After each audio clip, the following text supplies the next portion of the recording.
The purpose of the heart is to pump blood to the rest of the body.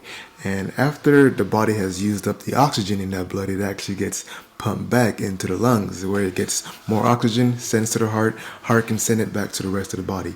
Now, when this is not working appropriately, this can lead to heart failure, the inability of the heart to send blood to the body appropriately. And it can be from either the heart being too weak, it's not pumping appropriately. We label this as systolic heart failure, but it can also be due to the heart being too stiff, diastolic heart failure. A common cause of diastolic heart failure is untreated blood pressure for many years or decades. But when someone has symptoms of heart failure, it's because the blood is not pumping appropriately. And if it's not pumping appropriately, it likes to back up.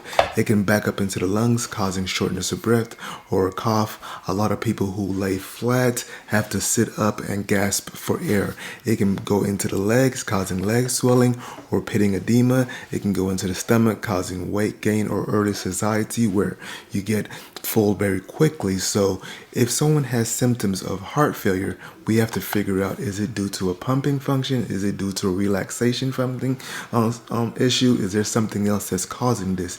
So a good history and physical exam will typically lead us to the diagnosis. An EKG can let us know if it's due to the heart rate being too irregular, beating too fast, which leads to the heart being weak.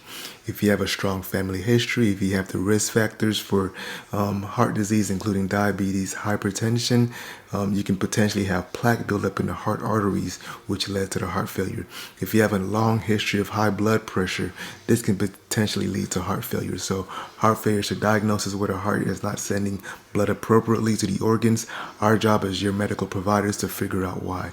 But your job to see that if you're having any symptoms of shortness of breath or you're just not feeling like yourself, go and get seen by a medical provider as soon as possible.